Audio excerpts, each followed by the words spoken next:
Hello students, welcome to Sri classes.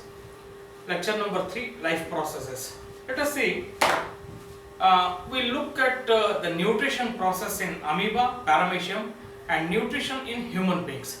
These are the key topics of today's lecture. First thing, it is very important that you must concentrate on these diagram basically. How many are there? 1, 2, 3, 4. This process is the nutrition in amoeba. First let us study the nutrition in amoeba, paramecium and then we will go to nutrition in human beings. What type of nutrition is taking place in amoeba basically? Last time I discussed holozoic nutrition is the nutrition, mode of nutrition that takes place in amoeba. What is holozoic nutrition? A complex organic substance is obtained in the form of solid food. It is digested and utilized for body requirements. Is it not the holozoic nutrition? So therefore, with respect to nutrition in amoeba, what are the processes involved? Let us study here. See here, 4 stages have been indicated, out of which the 3 steps are most important over here. What are these 3 steps? Nutrition in amoeba. Whenever the food particle approaches the amoeba, or for that matter, amoeba approaches the food particle, it forms finger-like extensions. Its cell membrane becomes a finger-like, it produces a finger-like extensions which are called pseudopodia basically. Pseudopodia means it is a false feet basically, isn't it? So, by means of pseudopodia, amoeba engulfs the food particle. So that is what it is shown over here. Once the food particle is within the pseudopodia, that is a false feet, it takes it inside and forms the food vacuole. Are you able to understand? Food vacuole. And this food vacuole, inside the food vacuole, complex organic substance is broken down into simpler absorbable substances where inside the food vacuole. Then those simple substances are absorbed by the cytoplasm, meaning those simple absorbable substances diffuse into the cytoplasm and thus the nutrients from the complex organic substance, substance is absorbed by the amoeba. Then the leftover food in the vacuole is once again taken back to the surface and it is ejected in a similar fashion. So here the last one, the digested food and the excreted food is given. Excreted waste substance, I will say, not the food, excreted waste substance. So there are 4 stages in this nutrition in amoeba. Very simple. It takes the food, whenever the food particle approaches, it engulfs in the form of pseudopodia, forms the vacuole. Inside the vacuole, complex substances are broken down into simpler substances. They diffuse into the cytoplasm. Thus, the energy requirements of the amoeba is met by absorbing the nutrients from the food basically. So this is a holozoic mode of nutrition. 4 diagrams are important.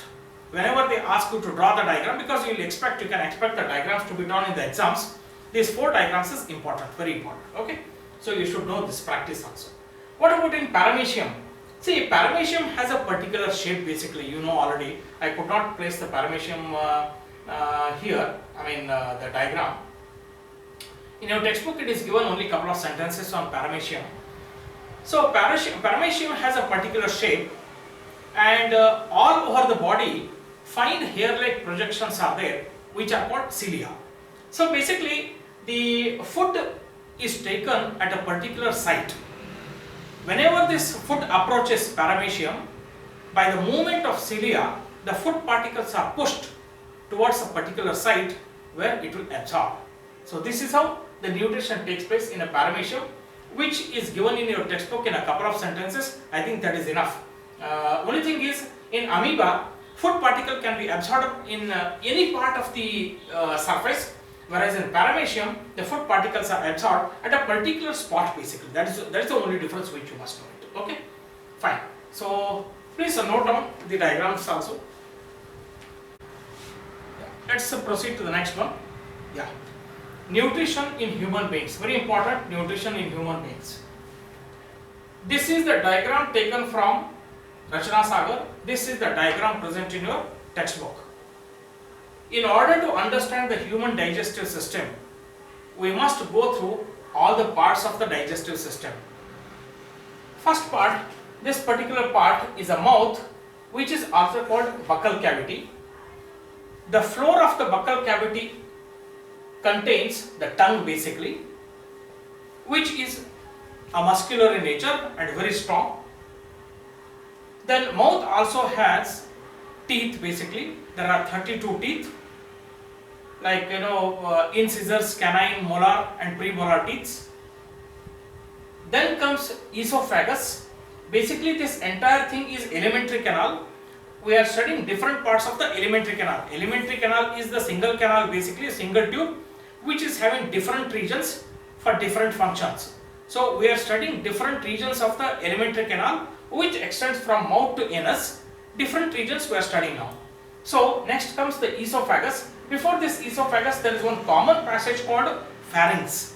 It is a common passage for both windpipe and food pipe. Then comes esophagus. This esophagus is connected to a J-shaped stomach. Outlet of the stomach, the small outlet of the stomach, or the beginning of the small intestine is at the outlet of the stomach. The small intestine, which is extensively coiled inside. There are three parts for the intestine. The beginning portion of the intestine is called, small intestine is called duodenum. The extensively coiled part is called jejunum. The end part of the intestine, where the large intestine starts, the end part of the small intestine is called ileum. Duodenum, jejunum and ileum. Somewhere it is mentioned ileum. Yeah. After the small intestine, you can see here the large intestine, which is also called a colon. It has two parts. One is an appendix, and one more is the anus, which is shown over here. But before that, there is something called rectum, and at the anus you have sphincter muscle. There are two sphincter muscles which you are studying over here. One is at the exit of the stomach for regulation of the food, and at the anus it is called anal sphincter, which regulates the feces basically. Apart from this, you have this particular part, liver, this particular part, and there is a small structure over here which is a gallbladder, and here you have a pancreas. Between the pancreas and this gallbladder, one small duct is available here, duct which is called a common bile duct. Here it is given bile duct.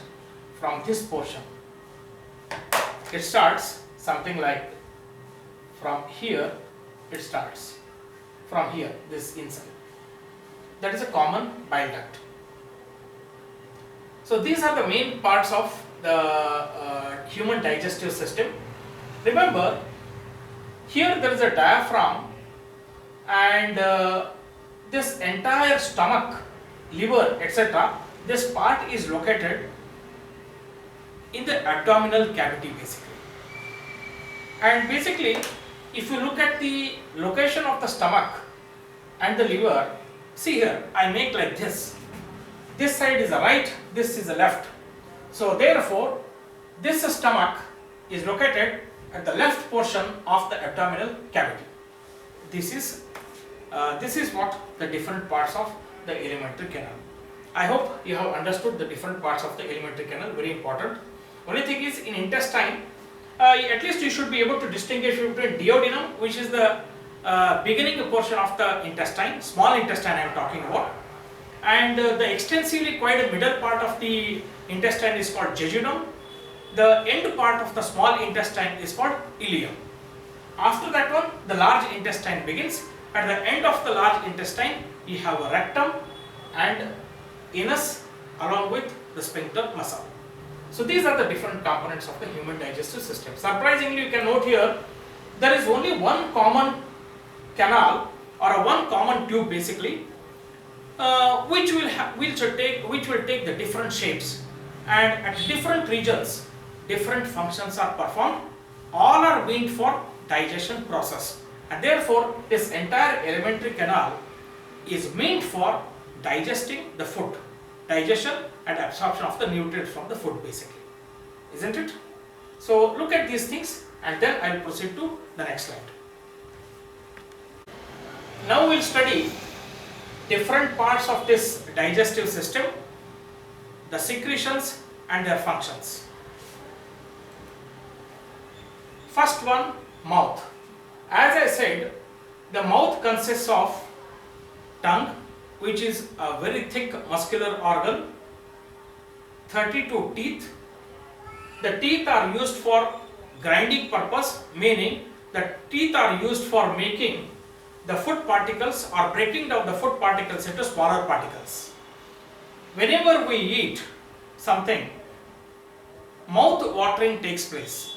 Means there is a secretion by the glands present in the mouth, which are called salivary glands, and the secretion by the salivary glands is called saliva basically. And this saliva contains some enzyme which is called salivary amylase. Now, whenever the food particle is broken down by the teeth into smaller particles, in order to ensure smooth flow of the food particles, food inside the stomach through the esophagus, it should be wetted also, isn't it? If it is wetted, it can easily go inside the stomach. So in order to do so, the tongue would be able to move the food particles throughout the mouth, and it helps in wetting with the saliva produced by the salivary glands. So that is what the function of the mouth basically. Most important, salivary glands are present in the mouth. The secretion of the salivary glands is called saliva, here it is written, and saliva contains a particular enzyme called salivary amylase. The function of salivary amylase is to convert starch into sugar. Generally, starch we take in the form of some vegetables, isn't it, which contains starch basically, because the energy, if it is not utilized immediately in the plants, that will be stored in the form of a starch basically. So whenever we eat vegetables, the starch will be going into our mouth, and salivary amylase converts starch to simpler substance called sugar basically. So this is what it takes place in the mouth. Next comes esophagus. Listen here. This part, this is the mouth, next is esophagus. This part is an esophagus. It is a tube-like structure that connects the mouth and the stomach. Inner lining of the esophagus have muscles. Listen, esophagus is also called food pipe, or also it is called gut, G-U-T, gut. Inner lining of the esophagus have muscles. See, the rhythmic contraction of the muscles, like the rhythmic contractions of the muscles ensures that the food is pushed forward and the food reaches from mouth to stomach over here. Are you able to understand? So the rhythmic contractions of the muscles of the esophagus or the food pipe are called peristaltic movements. What are peristaltic movements? Peristaltic movements are the rhythmic contractions of the food pipe or the rhythmic contractions of the muscles of the esophagus, which pushes the food forward and the food reaches the stomach in a regulated manner, not suddenly thump, the food will not fall into our stomach. The esophagus will be able to control the food passage in smaller quantities also. So basically the rhythmic movements of the muscles of the esophagus are called peristaltic movements, and peristaltic movements ensure that the food is released or food is passed from mouth to the stomach in a regulated manner. Okay, that is the function of the esophagus. Next, let us look at the stomach. What is the structure of the stomach and what are the functions of the stomach? Next. Here, see here, the shape of the stomach, if you look at, it is a J-shaped structure. Stomach is a thick muscular bag basically, which is located, look here, on the left side of the abdominal cavity and below the diaphragm, basically below the diaphragm. What is the function of the stomach? Partial digestion takes place in the stomach. What it does, the stomach has some gastric glands inside on the inner walls of the stomach. What is that I said? There are gastric glands present on the inner linings of the stomach basically. These gastric glands, what do? They secrete gastric juice. Inside the stomach, gastric juice is secreted by gastric glands present on the walls of the stomach basically. So what is that gastric juice contains? There are three components of the gastric juice. First one, hydrochloric acid. Second one, enzyme pepsin. Third one, mucus. First one, hydrochloric acid. Second one, enzyme pepsin. And third one, mucus. Are you able to understand? What are the functions of each? Hydrochloric acids. Hydrochloric acid provides acidic medium. It makes the food acidic. For what purpose? For the action of enzyme pepsin. Pepsin can be effective if the food medium is acidic in nature, and therefore HCl, hydrochloric acid, approximately the pH value will be around 2 to 2.5, which is highly acidic in nature. So hydrochloric acid provides an acidic medium for the action of enzyme pepsin. Not only that, there is one more function which is provided by the hydrochloric acid, and many times this question is asked. What are the functions of hydrochloric acid, or what is the other function that hydrochloric acid does apart from providing the acidic medium will be a question.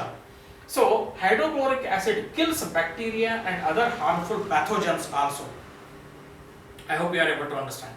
So first function, it provides acidic medium that facilitates the action of enzyme pepsin, and second one, kills bacteria and harmful pathogens. Next, enzyme pepsin. Pepsin converts proteins to peptones. Are you able to understand? So what are peptones basically? Peptones are simply water soluble proteins. Soluble proteins. So pepsin enzyme converts proteins to peptones or breakdowns proteins to peptones. Then comes the mucus. What is the function of this mucus? See, hydrochloric acid is so powerful and it is so acidic in nature. If I put a drop of hydrochloric acid on my hand over here, probably it may come out of this.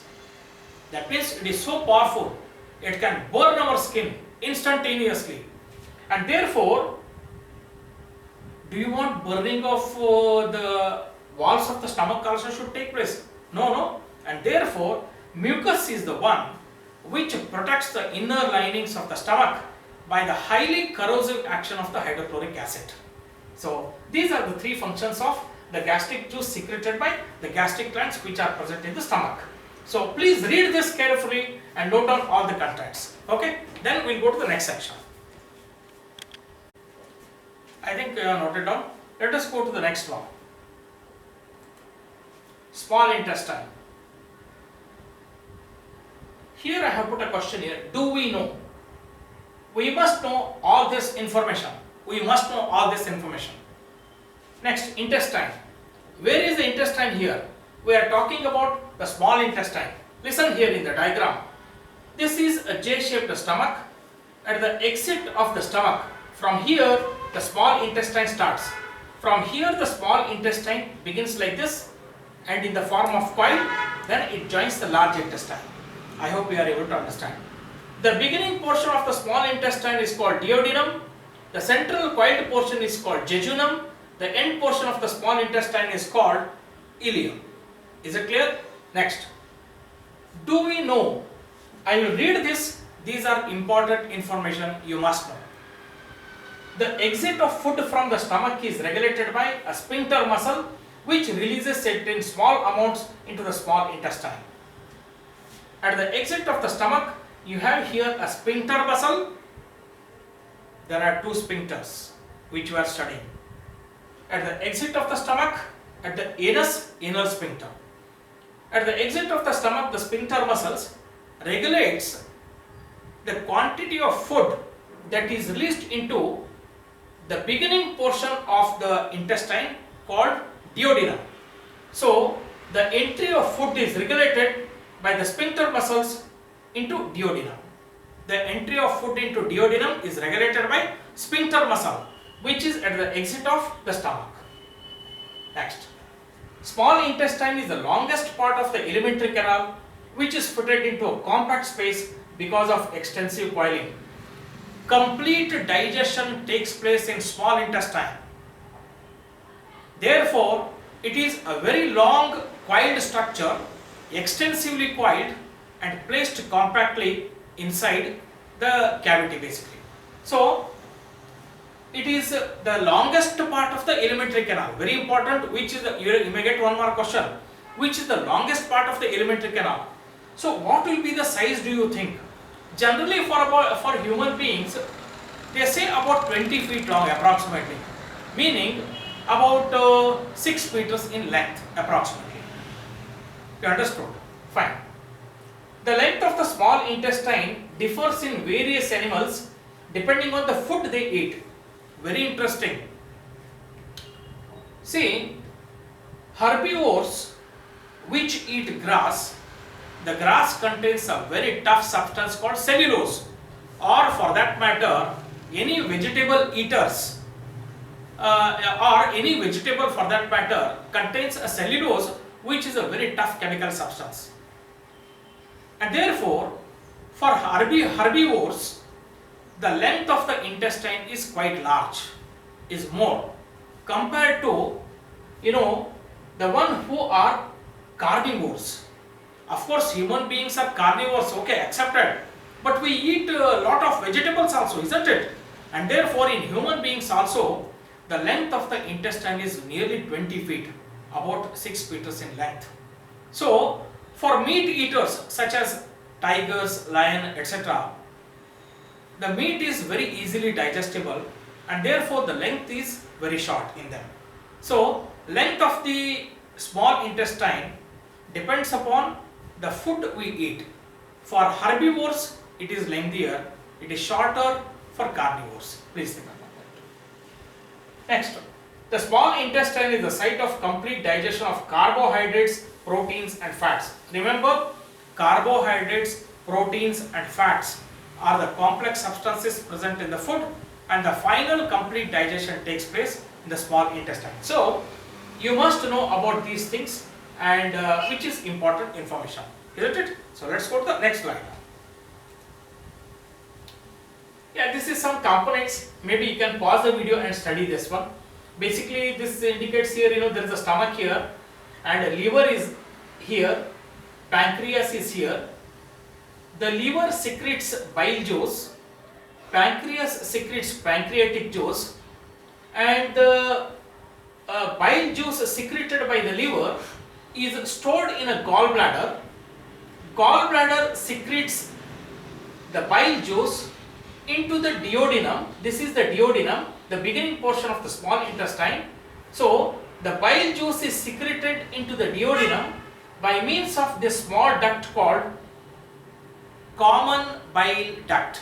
Why it is called common bile duct? Even pancreas also secretes pancreatic juice into the duodenum by means of this common bile duct. So this is very clear over here.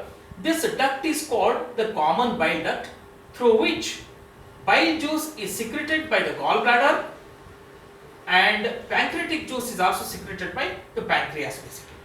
Liver secretes bile juice, but before it is released into the duodenum through a common bile duct, it is stored inside the gallbladder. That you should remember. So this diagram very clearly explains about different parts of this structure of the alimentary canal basically.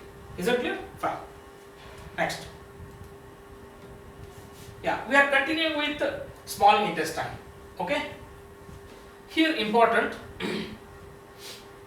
What I have written over here is basically the functions of liver and pancreatic juice. The secretion of the liver and the pancreatic juice takes place in the beginning portion of the small intestine called duodenum. Are you able to understand? Okay. What are the functions of that? Let's see here. Liver secretes bile juice. Is it clear? Okay. What is the function of this bile juice? Remember, when the food comes out of the stomach, it is highly acidic in nature. Why? In the stomach, hydrochloric acid was generated by the gastric glands and the food has become acidic in nature. Thing is, there is a pancreatic juice also released by the pancreas. So, the enzyme pancreatic juice contains some enzymes. If the enzymes released by the pancreas should act upon the food, then they require almost neutral food. Are you able to understand? If the food is acidic, the enzymes secreted by the pancreas may not act on that food. Are you able to understand? And therefore, this liver which secretes the bile juice, it produces an alkaline medium. It provides an alkaline medium so that the acidic medium will get neutralized and the action of enzymes by the pancreatic juice will be very effective in digestion. I hope you have understood. So first of all, what are the functions of the liver? It secretes bile juice and it is stored in the gallbladder before secreting into the duodenum by a common bile duct. Next, bile juice provides alkaline medium. What is alkaline medium? Basic medium. Bases are bitter in taste and therefore the bile juice also highly bitter in taste basically. So the bile juice provides alkaline medium which will neutralize the acidic food. You are able to understand, and it thus facilitates the action of pancreatic enzymes. I hope you understand. Next, there is one more function of this bile juice. Bile juice also contains some bile salts. What do they do? The bigger fat molecules which are called globules. Do you understand? Globules. The bigger fat globules are broken down into smaller fat globules for the action of enzymes. And this breaking down of bigger fat globules into a smaller globules is called emulsification. Are you able to understand? So, two functions by the liver: provides an alkaline medium to facilitate the action of pancreatic enzymes, and bile salts break down larger fat globules into smaller fat globules, and the process of breaking down of larger fat globules into smaller ones is called emulsification. So bile juice enables emulsification of fats. Next, pancreas. Pancreatic juice secreted by the pancreas is again released into the duodenum through a common bile duct. What is that juice contains? Pancreatic juice contains three types of enzymes: trypsin, amylase and lipase. Most important, you must know all this. What is this trypsin what is the function of the trypsin? Trypsin converts proteins to peptones and peptides. Please change the spelling here, Peptones. Okay, peptones. Peptones are soluble proteins, water soluble proteins. Enzyme trypsin converts proteins to peptones and peptides. What is that it does? Trypsin converts proteins to peptones and peptides. Amylase converts starch and glycogen to sugar. Simple. I have done maltose and isomaltose, but not required. What you can say is amylase converts starch to glucose. That is enough. Or starch to sugar you can say. Amylase converts starch to sugar. Next, lipase. Lipase converts emulsified fats into fatty acids and glycerol. I hope at the bottom of this screen you are able to see it very clearly. Check whether you are able to see this pen here. Are you able to see this part where I am marking? Okay, fine. So once again, I am revising these functions. These are very important. Bile juice secreted by liver provides alkaline medium for the action of pancreatic enzymes. Also is responsible for emulsification of fats, breaking down of fat globules into smaller globules. Pancreas secretes pancreatic juice, which contains three types of enzymes, which are trypsin, amylase and lipase. Trypsin converts proteins to peptones and peptides. Amylase converts starch to sugar, and finally lipase it converts emulsified fats, that is smaller fat globules, to fatty acids and glycerol. So lipase converts emulsified fats to fatty acids and glycerol. So these are the three functions of pancreatic juice. I hope you have understood. Please note down all these details. Yeah. Next we will see after the small intestine. Again it is continuing, small intestine, final stage. So far we saw only the duodenum part. What happens into the duodenum part, which is the beginning part of the small intestine. Next we are talking about the small intestine, the rest of the part, jejunum and ileum. Please remember, the complete digestion takes place inside the small intestine. Small intestine contains intestinal glands. Intestinal glands secrete intestinal juice, which contain enzymes, and final conversion of the proteins, carbohydrates and fats takes place inside the intestine. Most important, please remember, the final conversion of proteins to amino acids, carbohydrates into glucose and fats into fatty acids and glycerols. This three sentences gives you the final conversion of the complex organic substance. Proteins are converted into simpler amino acids, carbohydrates are converted into glucose, fats are converted into fatty acids and glycerol inside the small intestine. And amino acids, glucose, fatty acids and glycerol are simple absorbable substance. These are absorbed by the intestine and then it is sent to each and every cell to provide energy by means of transportation system, which are going to study further in this chapter. Is it clear? Now, one question arises. How small intestine is designed to absorb nutrients? Please remember, this question is very important. It is given in your textbook also. How small intestine is designed to absorb nutrients? Remember, the small intestine, the inner lining of the small intestine has finger-like projections called villi. These finger-like projections on the other side are surrounded by blood spaces basically.